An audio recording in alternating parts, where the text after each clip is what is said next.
Students, very good morning, very good afternoon and very good evening to all of you. आज का topic है बेटा Fajans rule. बहुत ज्यादा इंपॉर्टेंट टॉपिक है।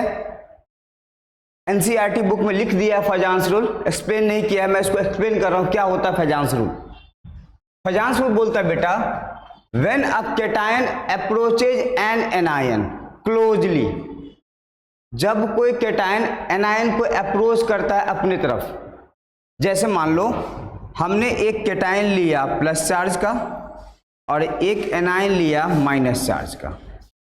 अब क्या होता है, धीरे धीरे एनायन शिफ्ट करने लग जाता है कैटायन के तरफ। देखो धीरे धीरे शिफ्ट करने लग जाता है, मतलब यहाँ पे इलेक्ट्रॉन क्लॉड हो जाता है और ये डिस्टोर्टेड हो जाता है। मतलब दोनों एटम के बीच में डिस्टोर्टेड हो रहा है, मतलब ये माइनस चार्ज वाला प्लस चार्ज की तरफ चलने लग जाता है। ठीक है बेटा, तो इसी को हम लोग बोलते हैं बेटा फजांस रूल। और फजांस रूल में बताया गया कोई भी कंपाउंड 100% कोवैलेंट नहीं होता है, कुछ ना कुछ आयोनिक कैरेक्टर भी होता है। और कोई भी कंपाउंड 100% आयोनिक नहीं होता है, कुछ ना कुछ कोवैलेंट कैरेक्टर होता है। तो इसमें बोला when a cation approaches an anion, अगर कोई कैटायन अप्रोच करेगा एनायन को closely to the positive charge, देखो positive charge, attract the electron cloud of the anion. ये इलेक्ट्रॉन क्लॉड है, ये जो है इलेक्ट्रॉन क्लॉड है। एनायन कैटायन की तरफ अप्रोच करने लग गए towards itself to the electrostatic force of attraction. कैसा फोर्स लगेगा? इलेक्ट्रोस्टैटिक चार्ज वाला between them. At the same time cation also repel the positive charge nucleus of anion. उसी टाइम कैटायन भी क्या करेगा बेटा? रिपेल करेगा किसको? Positive charge towards nucleus of anion के तरफ। अब एक टर्म आता है पोलराइजिंग पावर। ये जो प्लस वाला टर्म है ना, ये वाला term, this one is polarising power. Polarising power बोलते हैं इसको, कैटायन वाले पार्ट को, और इसको बोलते हैं एनायन वाला को पोलराइजिबिलिटी। तो एनायन वाला पार्ट को ये बोला जाता है और कैटायन वाले पार्ट को पोलराइजिंग पावर बोला जाता है। तो क्या होता है पोलराइजिंग पावर? लिखा the ability of cation to polarise a nearby anion. Cation का कितना एबिलिटी है कि वो एनायन को अपनी तरफ खींच ले, पोलराइज कर ले उसको चार्ज को, उसी को बोलते हैं पोलराइजिंग पावर। दूसरा है polarisability, ability of anion to get polarised. Anion का कितना एबिलिटी होगा वो पोलराइज हो जाएगा पॉजिटिव की तरफ बाय द कैटायन, कैटायन के द्वारा। अब कुछ फैक्टर है जिस पे फजांस रूल डिपेंड करता है। अब बताएं covalent character will be more, कैसे समझेंगे किसी भी मॉलिक्यूल्स में कितना ज्यादा कोवैलेंट कैरेक्टर है? तो पहला condition small size of cation. याद रखना कोवैलेंट कैरेक्टर को देखने के लिए किसमें कितना ज्यादा कोवैलेंट कैरेक्टर है, तो सबसे पहला small size of cation. Cation का साइज कैसा होना चाहिए बेटा? छोटा होना चाहिए। अब देखो एग्जांपल जैसे लिखा मैंने, लिथियम, सोडियम, पोटाशियम, RbCS, सेस्मियम।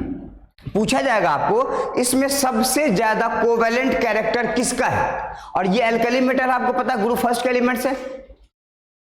तो इसमें पूछा स्मॉल साइज ऑफ कैटायन, इनमें जो साइज कैटायन का सबसे छोटा होगा उनका कोवैलेंट कैरेक्टर सबसे ज्यादा हो जाएगा। तो सबसे छोटा स्मॉल साइज कैटायन का इसमें लिथियम का है, तो लिथियम का कोवैलेंट कैरेक्टर सबसे ज्यादा हो जाएगा। पहला कंडीशन क्या बताया कोवैलेंट कैरेक्टर के लिए? स्मॉल साइज ऑफ कैटायन, याद रखो स्मॉल साइज ऑफ कैटायन। दूसरा बताया large size of anion, anion का साइज होना चाहिए बड़ा, और जिस एनायन का साइज बड़ा हो जाएगा उनका कोवैलेंट कैरेक्टर उतना ज्यादा होगा।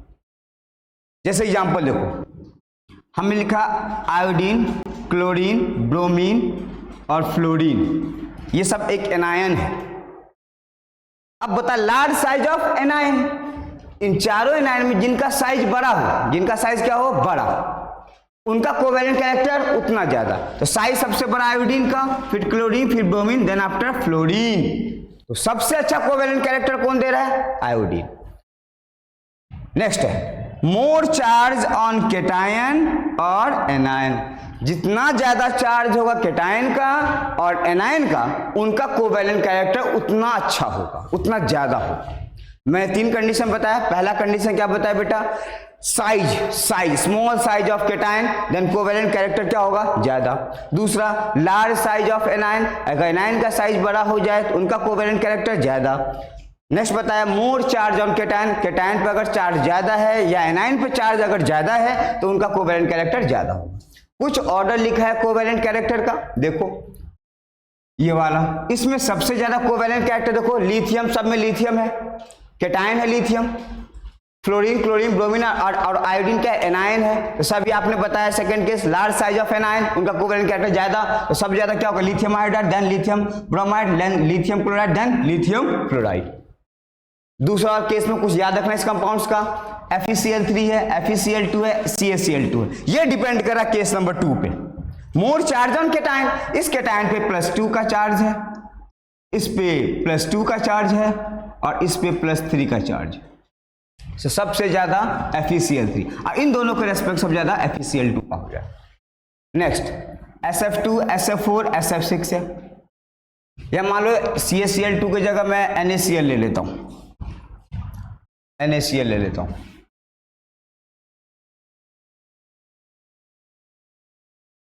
NaCl।